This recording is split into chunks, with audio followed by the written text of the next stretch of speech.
Alright, kids. Who can tell me where most of the oxygen we breathe comes from? Trees. Wrong. Flowers. Wrong again. Billy. Billy, for the third time today, your name is not the answer to every question. I don't care how special your mom tells you are. No, kids. Most of it comes from the ocean, from tiny and not so tiny plants and bacteria collectively known as phytoplankton. Well, and algae. In fact, you can think of algae as a superhero, fighting against climate change. Is it friends with Captain America? And Thor? G'day. You heard right. Trees are the oxygenation equivalent of that one guy in a group project who does little work but gets all the credit because he talks loud and wears a really cool jacket at the presentation, when in actuality the bulk of the work, in fact over 70% of it, comes from the quietly overlooked algae in the oceans. Not that I'm speaking from experience. So, what's the deal with algae? Why is it so good at what it does? What qualifies it as being the next MCU superstar when it comes to climate change? Well, let's start with the very basics.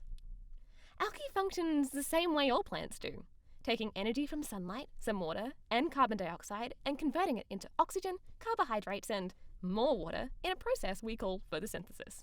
But trees? They're limited. They need a lot of space and specific conditions to grow and thrive, and are less robust against environmental damage. It gets too hot, trees die. Not enough space, trees die. Floods, fire, trees die. In fact, since the 1980s, mortality rate of trees has doubled in the tropics due to warming climates. And that's without considering the impact of deforestation on tree oxygen output. Algae, on the other hand? Well, it can grow in water with high pH. It can grow in water in low pH. It grows in hot water, cold water, even on the back of sloths. Sloths? That sounds like a bunch of bullshit. It sure does. Thanks for the reminder. It can even grow in wastewater too. Basically, all it needs is a bit of sunlight, some nutrients, and it's good to grow. Plus, algae have huge diversity in size. From teeny tiny picoplankton at only 0.2 micrometers, all the way up to massive giant kelp. That sounds redundant, which can be over 200 meters long. These factors combined mean algae truly take full advantage of the water column, in the ocean or in any surface or pond that can conceivably be wet for a long period of time. They really maximize their global surface area, which is why their output of oxygen is massive compared to terrestrial plants. And if it wasn't cool enough, some studies have shown that algae can sequester carbon more efficiently than trees, due to their size and shorter lifespans. What about the superhero part? Whoa! First of all, who let you in here? Second of all, I'm getting to that. Sit down, get ready, it's time to suit up. First, let me introduce our villain, climate change. A multifaceted beast which threatens us with global warming, increases in natural disasters, food and water scarcity, and economic loss.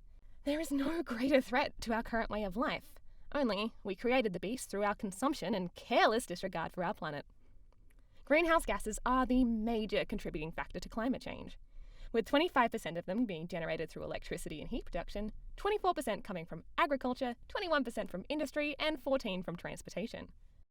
I thought I was too young to get eco-anxiety. No, you're never too young for that. Trust me. If only there was some way to substitute these leading causes for something less damaging, more clean, more green. If only there was some sort of hero that could save us. Someone like me? Indeed. Algae is being regarded by some as the technology of the future, with it having potential application in a whole range of fields, including, but not limited to, biofuel, biopolymers, agriculture, aquaculture, pharmaceuticals, and cosmetics. Gee, isn't that a familiar sounding list? Let's start with the big ones first, electricity and agriculture. Currently, most of the Earth's electricity comes from the burning of fossil fuels like coal, but this doesn't have to be the case.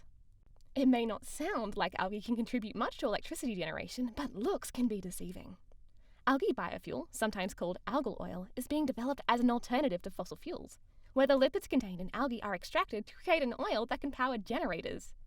Additionally, scientists have found methods to utilize the photosynthetic process of algae to convert light into electric current in AA battery-sized photovoltaic devices, capable of powering a small computer.